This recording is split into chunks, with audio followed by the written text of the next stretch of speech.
ওয়াসসালাতু ওয়াসসালামু আলা রাসূলিল্লাহ ওয়া আলা আলিহি ওয়া আসহাবিহি ওয়া মান ওয়ালাহ, মা বাদ। সুপ্রিয় দর্শক শ্রোতা ভাই বোন, ঘুমের মধ্যে আমরা সবাই কমবেশ স্বপ্ন দেখে থাকি। আর স্বপ্ন আমাদেরকে কখনো কখনো বিচলিত করে, পেরেশান করে, চিন্তিত করে, টেনশনে ফেলে দেয়। স্বপ্নের ব্যাখ্যা নিয়ে আমাদের আগ্রহের এবং কৌতূহলের কোনো শেষ নেই। সেজন্য আজ আমরা স্বপ্নের বিষয়ে কয়েকটি কথা বলতে চাই। কোন স্বপ্ন আল্লাহ সুবহানাহু ওয়া তাআলার পক্ষ থেকে বা ভালো স্বপ্ন, কোন স্বপ্ন দুঃস্বপ্ন বা খারাপ স্বপ্ন শয়তানের তরফ থেকে, আমরা কিভাবে বুঝবো, এবং খারাপ স্বপ্ন বা দুঃস্বপ্ন দেখলে আমরা কি করব, ভালো স্বপ্ন দেখলেই বা আমরা কি করব, এ বিষয়ে আমরা কয়েক মিনিটে দরকারি কয়েকটি কথা বলতে চাই ইনশাআল্লাহ বিইذনিল্লাহ। সর্বপ্রথম যে বিষয় বলবো তা হলো, সহিহ মুসলিমে বর্ণিত হয়েছে, নবী সাল্লাল্লাহু আলাইহি ওয়াসাল্লাম ইরশাদ করেছেন, লাম ইয়াবকা মিন মুবাশশিরাতিন নবুওয়াতি ইল্লা রুইয়া সালিহা। অর্থাৎ পৃথিবীতে নবী এবং রাসূলদের ধারা বন্ধ হয়ে গেছে, আর কোনো নবী রাসূল পৃথিবীতে আসবেন না। যার কারণে নবী এবং রাসূলদের মাধ্যমে আমরা আল্লাহ সুবহানাহু ওয়া তাআলার কাছ থেকে যে সকল সুসংবাদ পেতাম, যে সকল ভালো সংবাদ পেতাম, সেগুলোর ধারা বন্ধ হয়ে গেছে। আমরা আল্লাহর কাছ থেকে আর নবীদের মাধ্যমে কোনো ভালো সংবাদ পাওয়ার কোনো সুযোগ নেই। তবে আল্লাহর কাছ থেকে ভালো সংবাদ পাওয়ার একটি সুযোগ, কিছুটা সুযোগ রয়ে গেছে, আর তা হলো রুইয়া সালেহা, মুমিন আল্লাহর নেককার বান্দাদের ভালো স্বপ্ন যা আল্লাহর পক্ষ থেকে হয়, এগুলো একটা সুসংবাদ, এক ধরনের সুসংবাদ। এই জন্য ইবনে মাজাহ বর্ণিত এক হাদিসে নবী আলাইহিস সালাতু ওয়াস সালাম বলেছেন, যেটি বিশুদ্ধ সূত্রে বর্ণিত হয়েছে, যে মুমিন বান্দার ভালো স্বপ্ন এটি নবুয়াতের 46 ভাগের এক ভাগ। নবুয়াতের মাধ্যমে, রাসালাতের মাধ্যমে আমরা যে সুসংবাদ পেয়ে থাকি, তার সামান্য অংশ হলেও পাই আমাদের স্বপ্নের মাধ্যমে, নেককার এবং ভালো মানুষের স্বপ্নের মাধ্যমে। বুখারী মুসলিম এক যোগে বর্ণনা করেছেন, নবী সাল্লাল্লাহু আলাইহি ওয়াসাল্লাম ইরশাদ করেছেন, আর রুইয়া সালিহা মিনাল্লাহ ওয়াল হুলম মিনাশ শাইতান। অর্থাৎ ভালো স্বপ্ন এটা আল্লাহর পক্ষ থেকে হয়, আর খারাপ স্বপ্ন বা দুঃস্বপ্ন এগুলো শয়তানের তরফ থেকে হয়। এর মাধ্যমে দুই প্রকার স্বপ্নের কথা আমরা জানতে পারলাম। সহিহ মুসলিমের আরেক বর্ণনা আসছে, নবী সাল্লাল্লাহু আলাইহি ওয়াসাল্লাম 3 প্রকার স্বপ্নের কথা বলেছেন। তার ভিতরে একটি হলো ফাররুইয়া সালিহা বুশরা মিনাল্লাহ, ভালো স্বপ্ন এটি আল্লাহ তাআলার পক্ষ থেকে হয়।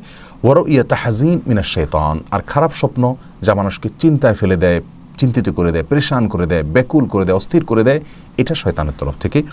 ওয়া রুইয়া মিম্মা ইয়াহদুসুল মারউ নাফসাহ আও মিম্মা ইউহাদ্দিসুল মারউ নাফসাহ, আর আরেক প্রকার স্বপ্ন আছে যা মানুষ নিজের মনে মনে জল্পনা কল্পনা করার ফলে দেখে। অর্থাৎ দিনের বেলায় চলতে ফিরতে কোনো বিষয় নিয়ে খুব বেশি চিন্তিত, পেরেশান আছেন, ভাবছেন, তার ভাবনা জুড়ে জাগ্রত অবস্থায় যা ছিল, অনেক সময় ঘুমোলে আমরা তা দেখে থাকি। এটা হলো তৃতীয় প্রকারের স্বপ্ন। এই তৃতীয় প্রকারের স্বপ্ন, এটার কোনো ব্যাখ্যা নাই, এটা এমনিতেই দেখে মানুষ, জল্পনা কল্পনা করে, তাই শুলে বা ঘুমোলে, চোখ বন্ধ হলে সেটাই তিনি দেখতে পান।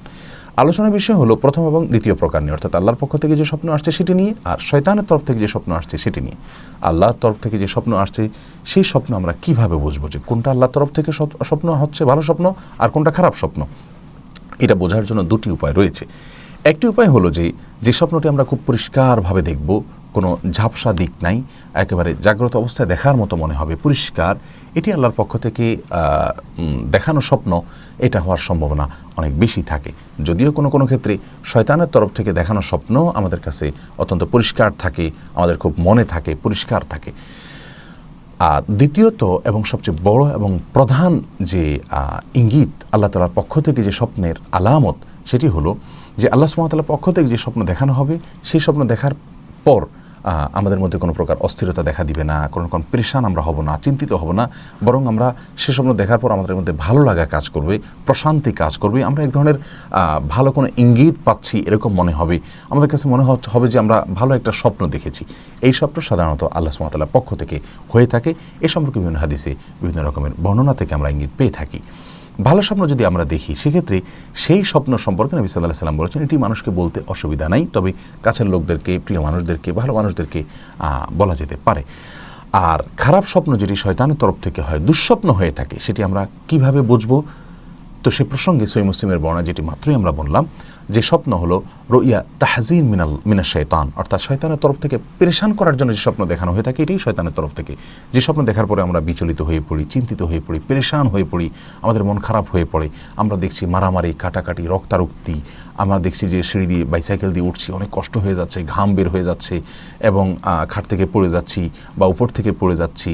এই যে সমস্ত স্বপ্নগুলো দেখে আমরা পেরেশান হয়ে পড়ি, এবং দেখা যায় যে জাগার পরে আমরা সত্যি ঘর্মাক্ত হয়ে গেছি, ঘাম বের হয়ে গেছে, এ সকল স্বপ্ন সাধারণত শয়তান দেখিয়ে থাকে, শয়তানের প্রভাবে আমরা দেখে থাকি, এবং সেই মানুষকে কষ্ট দেওয়ার জন্য এই সমস্ত স্বপ্ন দেখিয়ে থাকে। এই ধরনের খারাপ স্বপ্ন যদি আমরা দেখি যেগুলো শয়তানের তরফ থেকে, তাহলে সেক্ষেত্রে আমরা কী করব? সে বিষয়ে নবী আলাইহিস সালামের হাদিসের আলোকে 4টি করণীয় আমরা খুঁজে পাই। 1 নম্বর করণীয় হলো খারাপ স্বপ্ন আমরা দেখলে সেক্ষেত্রে বাম দিকে 3বার থুতু ফেলবো, এবং সেই থুতু ফেলাটা হলো শুয়ের আগায় যে পরিমাণ পানি থাকে সে পরিমাণ থুতু, এভাবে 3বার থুতু ফেলবো আমরা। এটা হলো 1 নম্বরের কাজ। সহিহ মুসলিম হাদিসে আসছে নবী সাল্লাল্লাহু আলাইহি ওয়াসাল্লাম বলেছেন, ইযা রাআ আহাদুকুম শাইআন ইয়াকরাহুহু, যদি তোমাদের মধ্যে কেউ খারাপ স্বপ্ন দেখে, দুঃস্বপ্ন দেখে, ফালিয়ানফুস আন ইয়াসারিহি সালাসা মাররাত, তাহলে বাম দিকে সে 3বার যেন থুতু ফেলে, ওয়ালিয়াতাআওয়াজ বিল্লাহি মিন শাররিহা, আর দ্বিতীয় কাজ হলো সেই শয়তানের প্রবঞ্চনা থেকে, তার কষ্ট দেওয়া থেকে আল্লাহর কাছে আশ্রয় চাইবে, আউযু বিল্লাহি মিনাশ শাইতানির রাজিম বলবেন। এটা হলো 2 নম্বরের কাজ।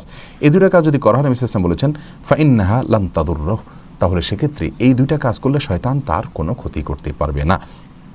মুসলিমের আরেক বর্ণনায় আসছে 3য় এবং 4র্থ নম্বর আমল, আর সেটা হলো নবী আলাইহিস সালাম বলেছেন, ফাইন রাআ আহাদুকুম মা ইয়াকরাহু, তোমাদের মধ্যে কেউ যদি এমন কোনো স্বপ্ন দেখে তার কষ্ট লাগছে বা দুঃস্বপ্ন তিনি মনে করছেন, পেরেশান হচ্ছেন, তাহলে ফালিয়াকুম ফালিয়ুসাল্লি, দাঁড়িয়ে তিনি যেন সালাত আদায় করেন। 3 নম্বর আমল আমরা পেয়ে গেলাম যে দাঁড়িয়ে তিনি সালাত আদায় করবেন, 2 রাকাত সালাত হতে পারে, তিনি আদায় করবেন। আর 4 নম্বর আমল হলো ওয়ালা ইউহাদ্দিস বিহিন নাস, আর সেই স্বপ্নের কথা মানুষকে বলে বেড়াবেন না, কাউকে বলতে যাবেন না, এটা নিজের মধ্যে রাখবেন, 2 রাকাত সালাত আদায় করবেন। বাস এই 4টি কাজ যদি করা হয়, ইনশাআল্লাহ বিইذনিল্লাহ দুঃস্বপ্নের কোনো ক্ষতি আমাদেরকে টাচ করবে না, স্পর্শ করবে না, এবং মনের ভেতরকার পেরেশানি ইনশাআল্লাহ দূর হয়ে যাবে। আবারও বলছি, 1 নজরে 4টি করণীয়। 1 নম্বর করণীয় হলো বাম দিকে 3বার থুতু ফেলবো, 2য় করণীয় হলো আউযু বিল্লাহি মিনাশ শাইতানির রাজিম পড়বো, 3য় করণীয় হলো সম্ভব হলে ওই স্বপ্ন দেখার পর যখন জাগবো আমরা সালাত আদায় করবো, 2 রাকাত সালাত আদায় করতে পারি, অথবা বেশি করতে পারি, কমপক্ষে 2 রাকাত সালাত আদায় করবো ইনশাআল্লাহ, যে কোনো সূরা দিয়ে সাধারণভাবে। আর 4 নম্বর করণীয় হলো এই দুঃস্বপ্নের কথা কাউকে বলে বেড়ানো না। এই 4টি কাজ যদি আমরা করি, ইনশাআল্লাহ দুঃস্বপ্নের মাধ্যমে আমরা পেরেশান হব না, বিচলিত হব না, চিন্তিত হব না। আল্লাহ তাআলা আমাদের সকলকে ভালো ভালো স্বপ্ন আল্লাহর পক্ষ থেকে দেখার তৌফিক দান করুন, শয়তানের কুমন্ত্রণা থেকে, তার কষ্ট দেওয়া থেকে আল্লাহ তাআলা আমাদের হেফাজত রাখুন, এবং আল্লাহ সুবহানাহু ওয়া তাআলা প্রিয় বান্দাদের কাতারে আমাদেরকে শামিল হওয়ার তৌফিক দান করুন।